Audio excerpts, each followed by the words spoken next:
Welcome back students. तो this is our fourth chapter. तो अभी तक हमने जो डिस्कस किया वो नेट को लेकर डिस्कस किया। हमारा माइंड लेवल पे हमने चीज़ें देखी कि किस तरीके से होना चाहिए, मोटिवेशन किस तरीके से हम बरकरार रख सकें वो हमने देखा। हमारा माइंड साइकोलॉजिकल लेवल पे किस तरीके से काम करता है वो हमने देखा।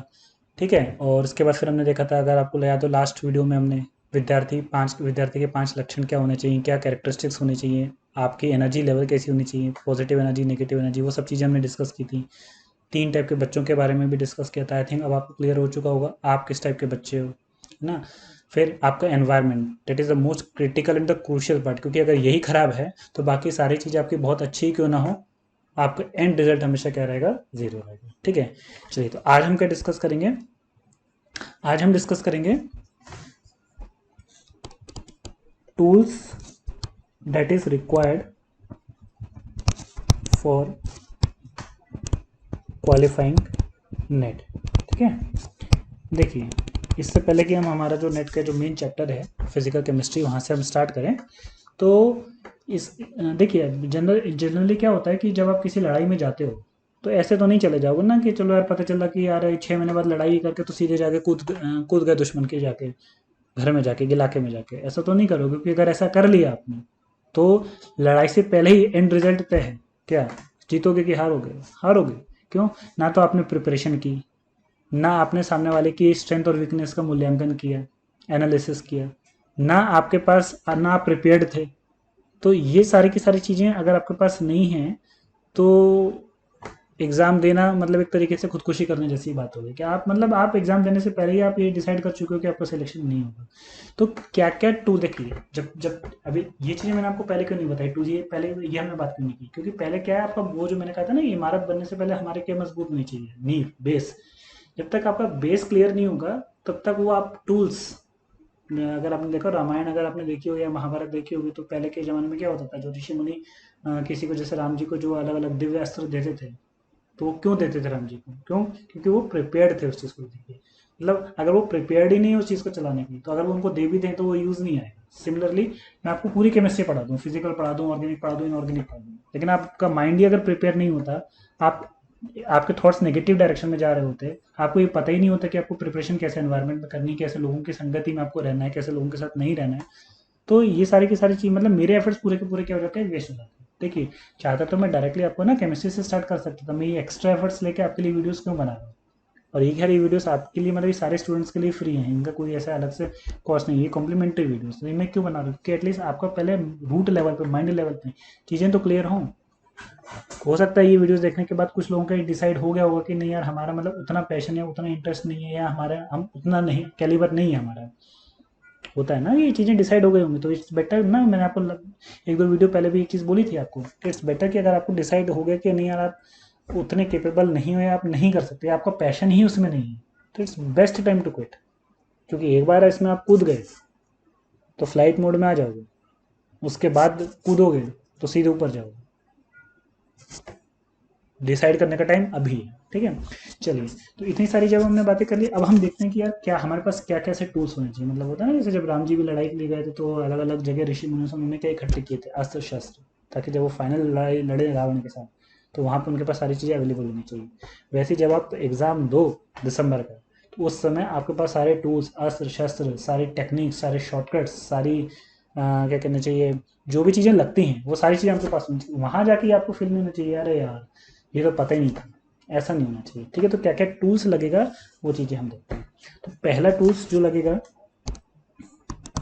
आप एग्जाम केमिस्ट्री करोगे तो ऑब्वियसली सबसे पहली चीज़ जो रिक्वायर्ड होगी वह है बेसिक फंडामेंटल्स ऑफ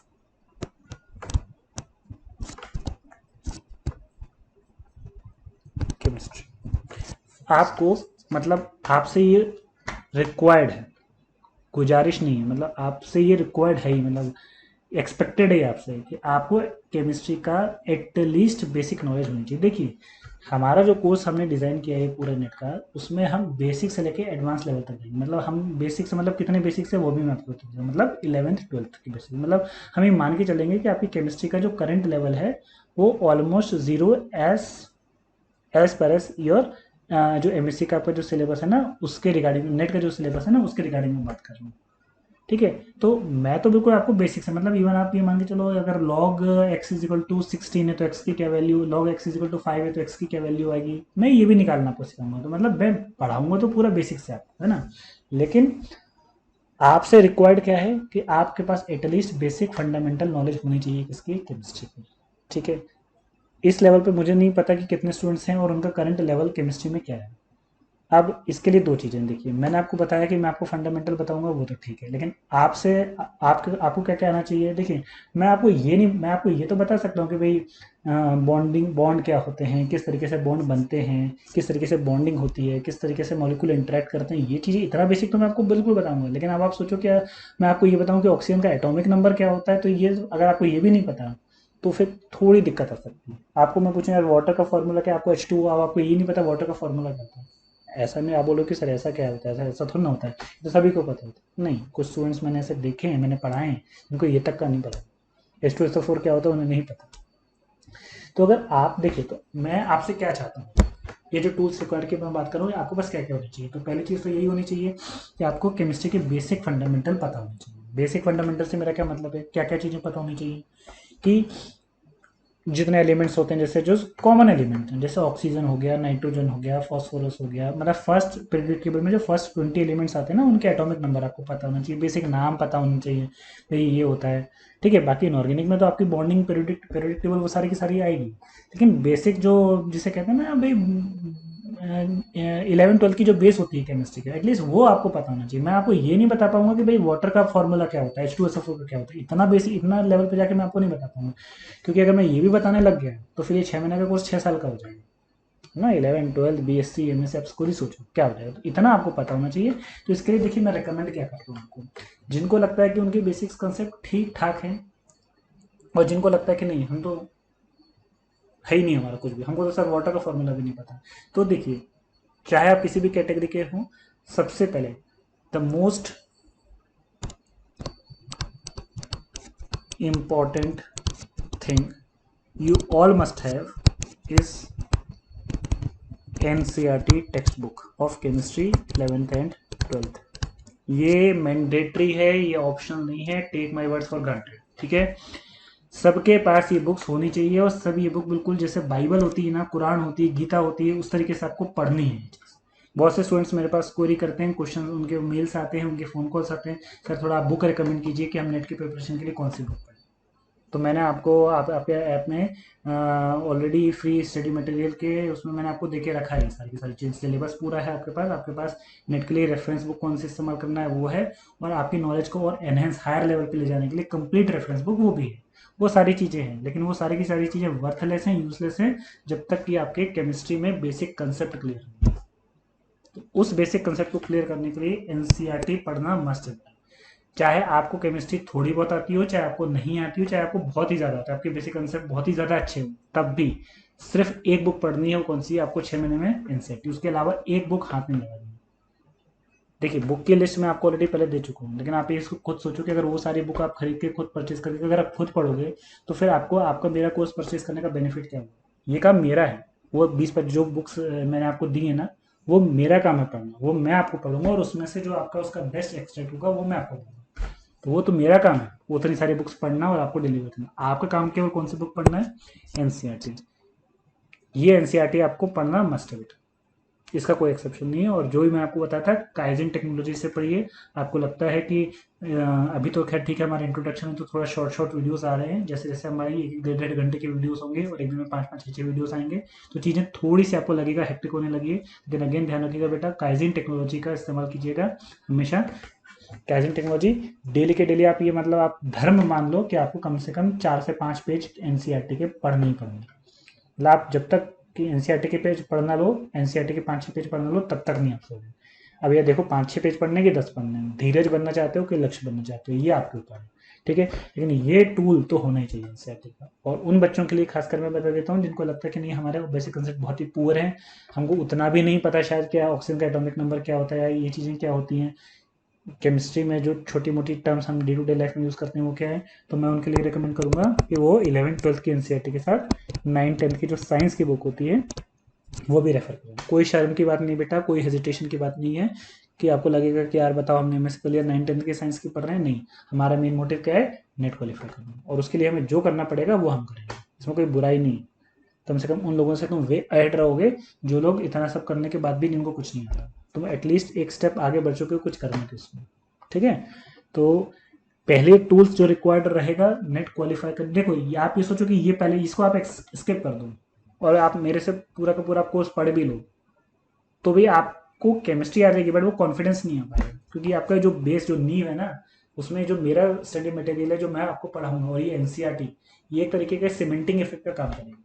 आप जो पढ़ रहे, मैं जो आपको पढ़ा रहा हूँ, जो आप ग्रेस कर रहे हो, और साथ ही साथ आप जब एनसीईआरटी पढ़ रहे हो, तो ये चीज़ें उसको मजबूत करेगी। आपको सीमेंटिंग मतलब जैसे अगर आप देखा हो जो मकान बनता है तो ईंटें एक के ऊपर एक लगाते हैं, लेकिन उसका भी कोई यूज़ नहीं है। अगर सिर्फ ईंट लगा के रख दें तो क्या एक मकान बन जाएगा? उसको मजबूत किससे किया जाता है? सीमेंट से। तो इस सीमेंटिंग का काम कौन करेगा आपको? ये एनसीईआरटी करेगी, ठीक है। तो पहला टूल्स क्या है आपका? एनसीईआरटी।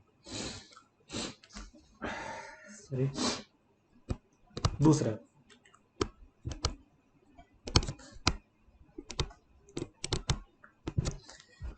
मैथमेटिकल मेथड्स, या हम कह सकते हैं एप्लीकेशन ऑफ मैथ्स। मतलब आपको अब ये सुन के है ना, बहुत से बच्चों का दिमाग वैसे ही खराब हो जाएगा कि यार मैथ्स पढ़ना पड़ेगा, और बहुत से बच्चे तो क्या बोलेंगे, बहुत से बच्चे तो क्या बोलेंगे कि हमारा तो बायो बैकग्राउंड है, हम कैसे करेंगे? तो बेटा बायो बैकग्राउंड तो मेरा भी है, लेकिन जब मैं कर सकता हूँ तो आप भी कर सकते हो, ठीक है।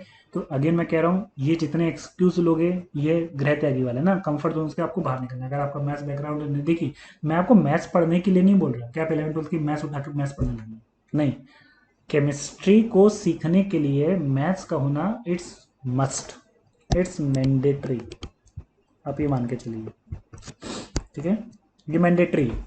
इसको क्यों मैंडेटरी है ये आगे हम जनरल फिजिकल केमिस्ट्री में भी डिस्क्राइब करेंगे। देखिए मैथ्स क्या है basically, maths is a language of physical chemistry. खासकर मतलब आप कुछ चीज़ों को जब आप समझते हो तो उसे एक्सप्रेस भी तो करना होगा, तो वो एक्सप्रेस कैसे करोगे, किसके फॉर्म में करोगे? किसी लैंग्वेज के फॉर्म में करोगे ना, और एक ऐसी लैंग्वेज जो दोनों को समझ में आनी चाहिए।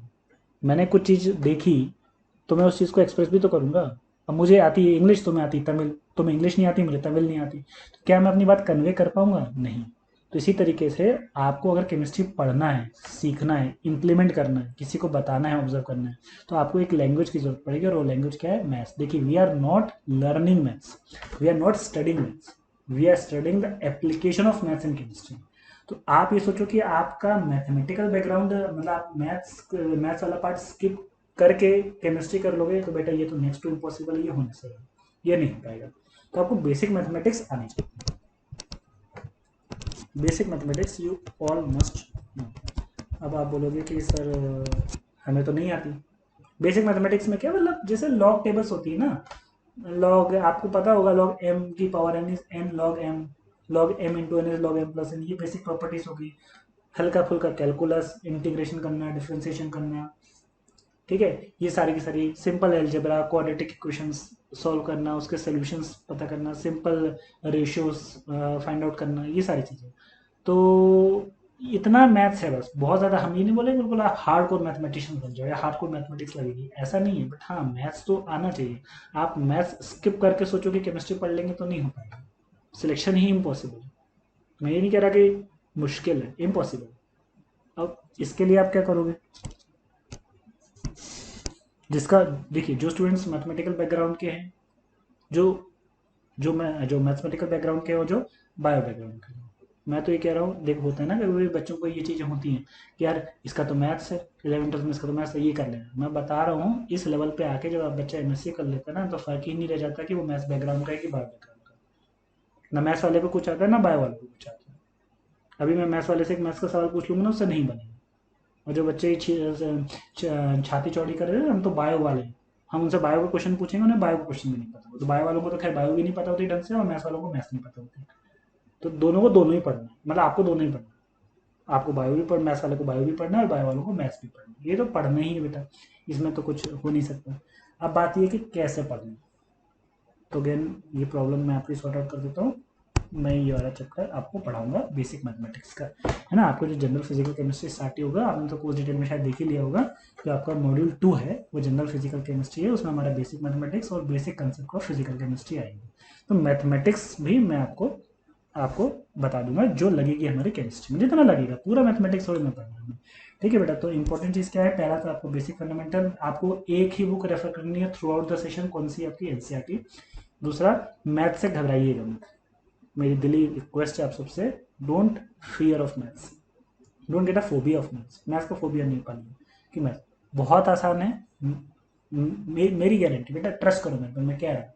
आपने इतना अमाउंट दिया है, देखिए अगर आप बहुत जगह जाओगे ना तो हो सकता है आपको बहुत कम अमाउंट में भी मिल जाए। Even if I am searching for the net, I मैं नाम नहीं ले रहा, क्योंकि मैंने देखा है 5-6 हज़ार में भी मिल रहे हैं कोर्सेस नेट के, ऐसा नहीं है। बट आप सोचो कि आप ऐसे सोचो ना बेटा कि आपने खुद इतनी मेहनत करके अगर आपने पढ़ा है, तो आप क्या लगता है पूरा नेट का सिलेबस कोई आपको 5-6 हज़ार में पढ़ा देगा, कैसे पढ़ाएगा। मैं नाम नहीं ले रहा किसी का, लेकिन मैं एक बात बता रहा हूँ, ये नहीं है। आपको लग रहा है आपने अपने पैसे बचा लिए, मैं कह रहा हूँ आपने अपना टाइम खराब कर दिया। पैसे तो बेटा पैसे तो मैंने कहा है कि क्या है कि 30,000 आपने दिए ना, 33,000 दिए, एक साल का लिया होगा तो 40,000 दूंगे मैक्स। मैं आपको तो पहली क्लास में बताया what is the fellowship of CSI and JRF qualify करते हो 35,000 पर मंथ। पहले मंथ में तो आपके कोर्स भी रिकवर हो जाएगी, लेकिन आप सोचो वो 25,000 बचाने के लिए, 40,000 बचाने के लिए आपने 40,000 बचाने के लिए आपने 4,000 का कोर्स लिया। आपको क्या लगता है, इज इट वर्थ इट। वो 4 रुपए का कोर्स, मतलब आपको, मतलब उसमें से 4,000 भी आपके, मतलब वो पूरे के पूरे वेस्टेज है। मैं बुराई नहीं कर रहा किसी चीज़ की, पर मैं बात करूँ हर चीज़ की अपनी एक वर्थ होती है। तो उस वर्थ, वो वर्थ होनी चाहिए। तो मैंने आपसे ये चीज़ कही कि बेसिक फंडामेंटल ऑफ केमिस्ट्री में जैसे आपको, मैंने आपको बताया कि भाई एनसीईआरटी पढ़ना है आपको, ये आप ये मतलब ये कोई बुक पढ़ने की जरूरत नहीं है, ये केवल एनसीईआरटी पढ़ो। बाकी वो जो रेफरेंस बुक मैंने आपको दी है ना, वो मेरे पढ़ने के लिए, मतलब वो बेसिकली एक्चुअली मुझे पढ़ने की मैंने आपको दी है कि ये रेफरेंस बुक होती है, बच्चे डिमांड करते हैं बेसिकली सर थोड़ा बुक सजेस्ट किया, तो बुक्स मैंने सजेस्ट कर दी, नेट के लिए अलग कर दी है और कंप्लीट केमिस्ट्री को पढ़ने के लिए वो अलग कर दी है। तो वो चीज़ें हमको मिल जाएंगी, लेकिन आपके पास मैंने कहा ना बिल्कुल एक शिद्दत से, एक तरीके से बाइबल से धर्म समझ के जो आपको बुक पढ़नी है वो एनसीईआरटी पढ़नी है। जब आप नेट क्वालिफाई कर लोगे, जब आप इंटरव्यू के लिए जाओगे, तब मैं आपको बताऊंगा कि इनमें से स्पेसिफिक इंटरव्यू के लिए ये वाली बुक्स पढ़नी है। वो अलग से हमारा प्रोग्राम है, प्लेसमेंट असिस्टेंस का इंटरव्यू प्रिपरेशन हम अलग से कराते हैं उन बच्चों के लिए जो सिलेक्ट होते हैं, तो हमारे। लेकिन आपको ये एनसीईआरटी होना चाहिए। दूसरा, मैथमेटिकल अप्रोच, मैंने आपको कहा है मैथमेटिक्स नहीं पढ़ना है, मैथमेटिशियन नहीं बनना है, पर मैथ्स से डरना नहीं है, फोबिया नहीं पाल कर रखना मैथ्स का या मैथ्स इतना नहीं है। मैं मैथ्स आपकी उस पोर्शन को मैं लूँगा आपका, मैं कवर करूँगा, ठीक है। तो दूसरी चीज़ क्या है आपकी, मैथमेटिकल अप्रोच। थर्ड क्या आता है आपका करके, हाँ, the most important thing is third. देखिए ये चीज़ हो गई आपकी, मैथमेटिक्स हो गया आपका, एनसीईआरटी हो गया। तीसरी चीज़, और अब इंटरेस्टिंग चीज़ क्या है, देखिए ये चीज़ें होंगी। थर्ड मोस्ट इंटरेस्टिंग जो होनी चाहिए वो क्या होनी चाहिए, फर्स्ट ऑफ ऑल ऑनेस्टी, ईमानदारी। ईमानदारी से क्या समझते हैं आप, ईमानदारी in the sense what, honesty मतलब आपके टेस्ट होंगे, हो सकता है हमारी टीम के यहाँ हमारी टीम मेंबर्स आपको कॉल भी करें आपका परफॉर्मेंस इवेलुएट करने के लिए। आप हो सकता है उनको कुछ कुछ रीज़न दे दो कि भाई आपके टेस्ट में अगर मान लो अच्छा परफॉर्मेंस नहीं आया था, आप बोल दो कि सर ये कारण हो गया था, ये वजह हो गई थी। देखो बेटा, आप मुझसे झूठ बोल सकते हो, आप मुझे कोई भी रीज़न दे सकते हो, लेकिन be honest to yourself. आप जो मुझे रीज़न दो, आप ये सोच लो कि अगर मैं आपको आईने के सामने खड़ा कर दूं और उस रूम में कोई ना हो, तो आईने में अपनी शक्ल देख के, आंख में आंख डाल के अपनी, क्या आप वो रीज़न बोल सकते हो, क्या यही वो रीज़न था जिससे मेरा परफॉर्मेंस नहीं आया। अगर जवाब हाँ है तो ठीक है, नहीं तो आप किसी को बेवकूफ़ नहीं बना रहे, आप सिर्फ अपने आप को बेवकूफ़ बना रहे हो, ठीक है। तो पहली चीज़ जो होनी चाहिए वो क्या होनी चाहिए, आपकी ऑनेस्टी होनी चाहिए। मतलब आप अपने पढ़ाई के प्रति, अपने, आप किसी को दिखाने के लिए नहीं कर रहे। आप ये मत सोचो कि आप, मतलब सोचो 6 घंटे पढ़ रहे हो, आप सोचो कि आपके फादर है, आप तब आपके पापा है, तब आप पढ़ने बैठ गए मम्मी दिखाने के लिए कि चलो, आपको लग रहा होगा कि हमारा बेटा कितना पढ़ता है, 1 घंटे पढ़ो फिर आप मस्ती मार रहे हो, वो नहीं। ऑनेस्टी इन इनर सेल्फ, आपके खुद के अंदर ही होनी चाहिए ऑनेस्टी। दूसरा, डिसिप्लिन। डिसिप्लिन मतलब अगर आपने डिसाइड किया है कि आज आप 100 क्वेश्चन डेली करोगे, तो मतलब चाहे दिन हो या रात, चाहे रात के 12 बजे, चाहे रात के 1 बजे, चाहे रात के 2 बजे, आपको 100 क्वेश्चन करके ही सोना है, नो एक्सेप्शन व्हाट्सएवर। ये डिसिप्लिन चाहिए आपकी लाइफ में। मतलब ये नहीं कि चलो यार एक काम करते हैं, 90 हो गए, 10 ही तो बचे हैं, 10 कल कर लेंगे, कल फिर 110 करना है, फिर सोचोगे 10 कर लेंगे, वो कभी नहीं। आप ये मतलब एक तरीके से अपने माइंड की प्रोग्रामिंग कर लो कि 100 मतलब 100, आपने जो डिसाइड किया वो आप अपने हिसाब से डिसाइड कर लो। 100 मतलब मेरा तो मैंने कहा ना एक आइडियल 100 है, आपको लगता है कि नहीं यार हम 150 कर सकते हैं, गो फॉर 150, गो फॉर, लेकिन एक बार जो डिसाइड कर लिया थ्रू आउट 6 महीने हर दिन आपको वो रूल फॉलो करो। डोंट मेक इट ना एब्सर्ड टाइम टेबल मत बनाइए कि मैं 5 बजे उठूंगा। आप लोग ऐसे ही बनाते हो ना टाइम टेबल, 5 बजे उठूंगा, 5:30 तक फ्रेश होऊंगा, 6 बजे से पढ़ने बैठूंगा, ये सब फालतू की चीज़ नहीं। आप डिसाइड करो कि मुझे यार 100 क्वेश्चन करने मतलब करने इतना, एक चैप्टर डेली का डेली पढ़ना है, 10 पेज एनसीईआरटी के पढ़ना है, ये बनाओ आप करके। और जब तक और टिक लगाते जाओ कि अच्छा एनसीईआरटी के 10 पेज पढ़ लिए, 100 क्वेश्चन हो गए, ये 4-5 चीज़ें जो आपको मतलब करनी है, वो चीज़ें आप टिक लगाओ। जब तक ये ना हो तब तक आप सो, ये डिसिप्लिन। और अगेन किसी को बताने के लिए नहीं, मुझे बताने के लिए नहीं, खुद से। तो पहली चीज़ ऑनेस्टी, दूसरी डिसिप्लिन, काम गया, तीसरी चीज sincerity, you should have to be very sincere, not serious. एक होता है ना सीरियस, सीरियस नहीं होना, सिंसियर होना। सिंसियर मतलब जो काम करो बिल्कुल पूरी लग से, क्या मतलब होता है सिंसियरिटी का मतलब क्या होता है, लगन से काम करना है या ईमानदारी, वो तो ऑनेस्टी में हो गया। व्हाट मींस है ना, ये कहते हैं ये बच्चे सिंसियर है, मतलब क्या, जो काम उसको दिया गया है उसको सही तरीके से बिल्कुल पूरी लगन के साथ वो करेगा। मतलब उसमें कोई ये नहीं करेगा कि दिखाने के लिए कर रहा है कि यार चलो ठीक है, मतलब मैं सामने हूँ, मतलब मैं हूँ।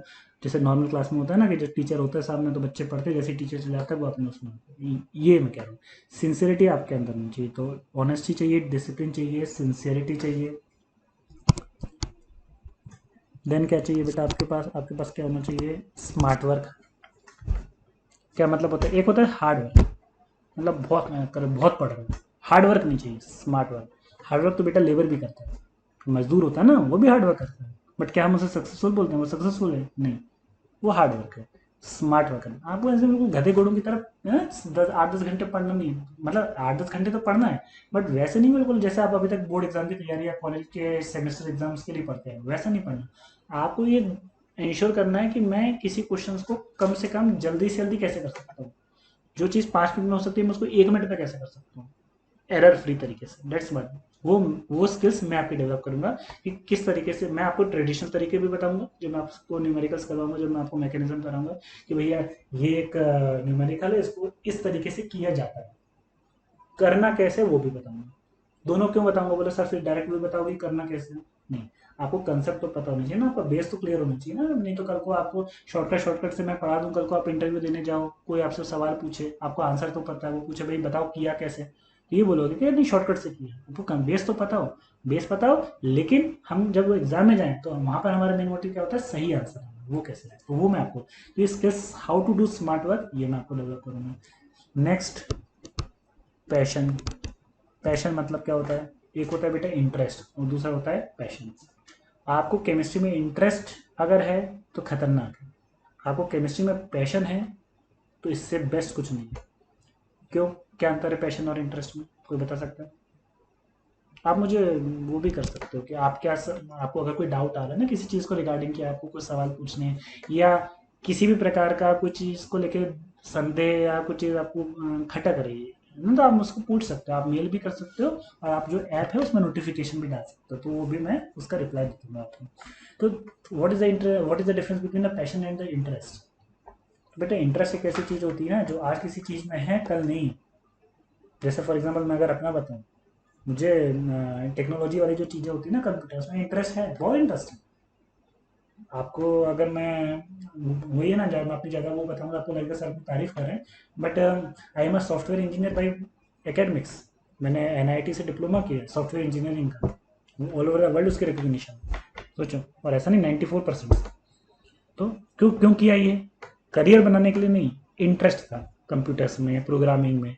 मुझे अपनी वेबसाइट में, अगर आप मुझे खुद मतलब इतनी नॉलेज है मेरे को कि मैं खुद की अपनी वेबसाइट बना सकता हूँ, पर फिर भी मैं दूसरे से बनवाता हूँ, मतलब प्रोफेशनल से बनवाता हूँ। क्यों, मैं अपना पूरा का पूरा फोकस जो मैंने कहा ना ध्यान वो केमिस्ट्री में लगाना चाहता हूँ, इन चीज़ों में नहीं, करने को तो मैं कर सकता हूँ।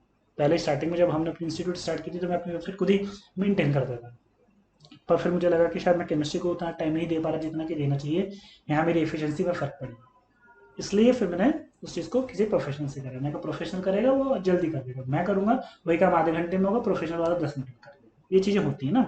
तो ये मेरा इंटरेस्ट था, केमिस्ट्री में टीचिंग मेरा पैशन है। तो इसी तरीके से आपको अगर केमिस्ट्री में इंटरेस्ट है तो हो सकता है आज है कल नहीं, केमिस्ट्री में पैशन है ना, तो आप ये मान के चलो आपका सिलेक्शन होगा। आपका इंटरेस्ट है तो गारंटी नहीं है ना। तो ये चीज़ आप अपने अंदर उस चीज़ का पैशन लेके आओ। आप केमिस्ट्री से पढ़ने के लिए मत पढ़ो, you should have to feel the chemistry, है ना, you should have to live with chemistry.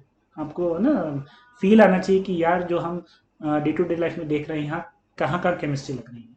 आप चीज़ों को ऑब्जर्व करना सीखो।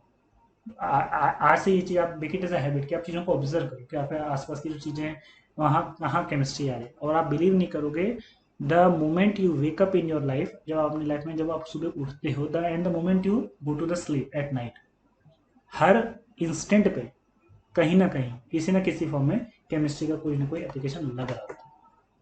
सोच के देखिएगा, do it as a homework, कहाँ कहाँ लगता है केमिस्ट्री। तो मैं कह रहा हूँ पैशन होना चाहिए। जस्ट कि नेट का एग्जाम क्लियर करना है इसलिए हमको केमिस्ट्री पढ़ना है, then again it is of no use. क्यों? नेट का एग्जाम भी क्वालिफाई नहीं होगा और ये भी आपका हो जाएगा और फिर आपको डिप्रेशन होगा, है ना। तो ये चीज honesty, discipline, sincerity, smart work, passion, willingness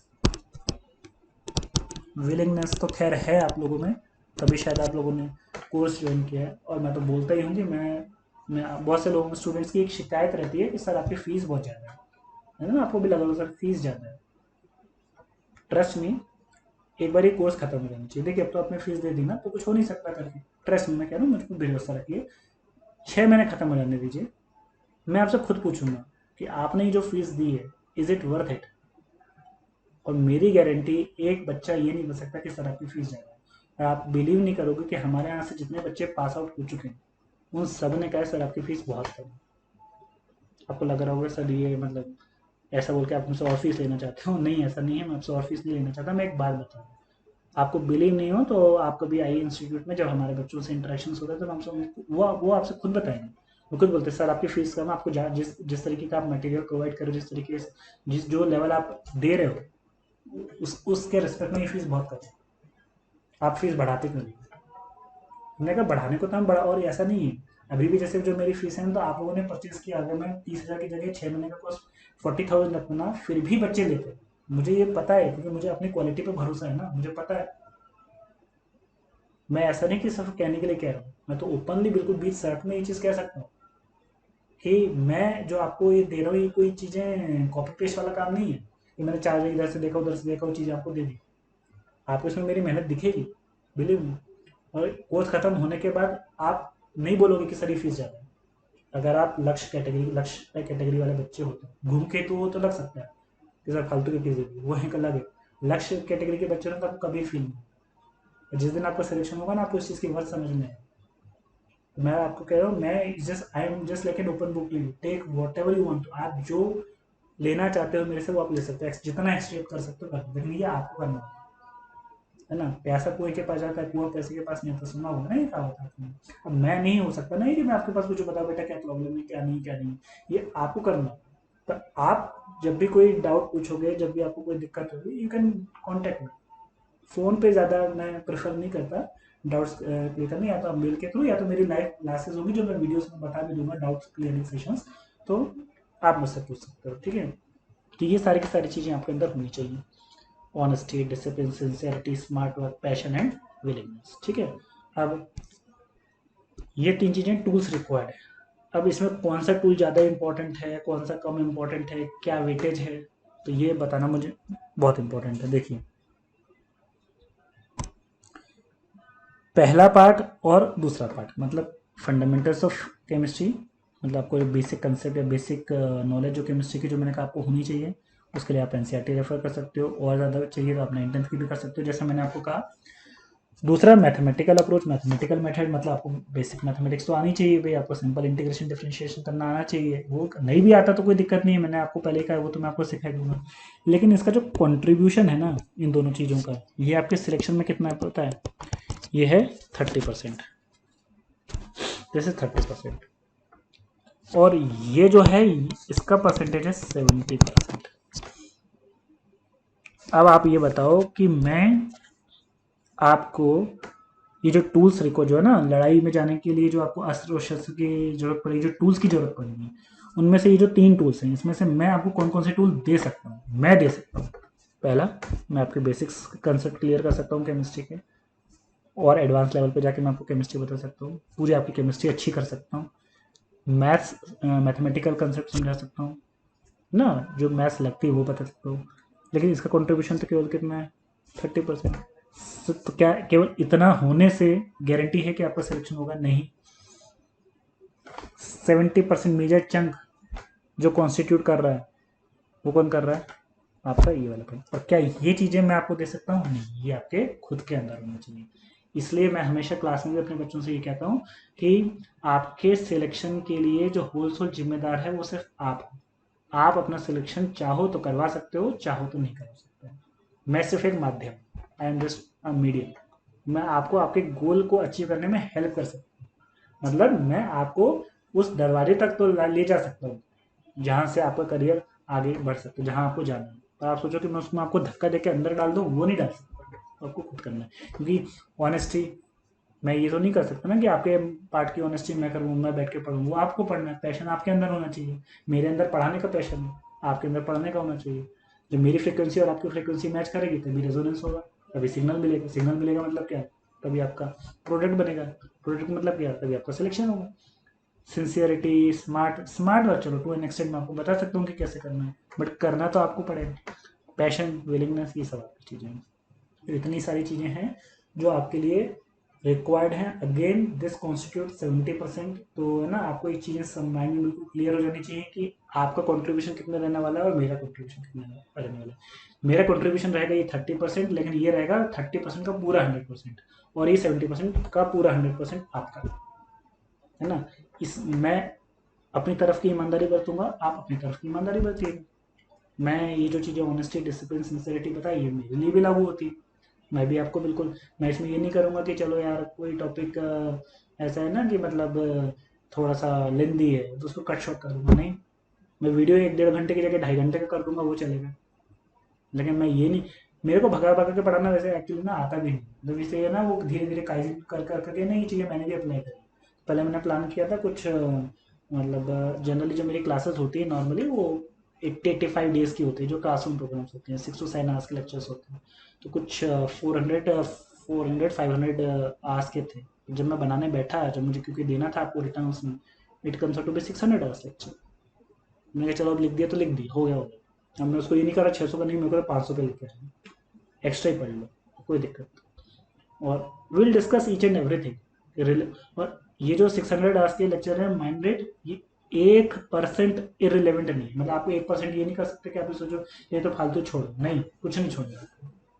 ठीक है, तो इतना चीज़ें आपको बिल्कुल अब मुझे ऐसा लग रहा है, मतलब मैं खुद एक अंदर से मुझे फील आ रहा है कि मतलब मैंने आपको बताया था, अब आप मेंटल लेवल पे और फिजिकल लेवल पे भी प्रिपेयर हो केमिस्ट्री पढ़ने के लिए। क्योंकि अभी तक तो है ना, अभी जो जमीन थी वही बंजर थी, उस पर मैं खेती करता अभी तो उगता क्या, घास फूस। अब कम से कम उपजाऊ जमीन हो गई। 2-3 बच्चे तो हट जाएंगे, वो मुझे पता है। उनको लगा रहा होगा ये जमीन खेती के लिए नहीं, इस पर इमारत बनानी है। किसी को लगा रहा होगा नहीं खेती करनी है।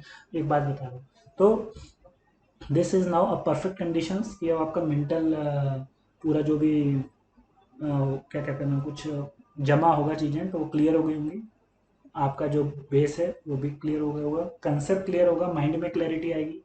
You are feeling motivated. आपको मोटिवेशन का कारण भी मैंने बताया था, क्या है, किस तरीके से मोटिवेटेड रहना है ये भी बताया था, क्या क्या चीज़ें चाहिए होंगी। मतलब now you are all prepared, all set to go, है ना, कि अब केमिस्ट्री पढ़ने के लिए अब क्या हो, पूरी तरीके से तैयार ना। अब बस आपको ये करना है कि डेली के डेली जो मैं पढ़ा हूँ वो आपको बिल्कुल जैसे जैसे मैं आपको वीडियो में इंस्ट्रक्शन देता जाऊंगा वैसे वैसे आपको करते जाना है।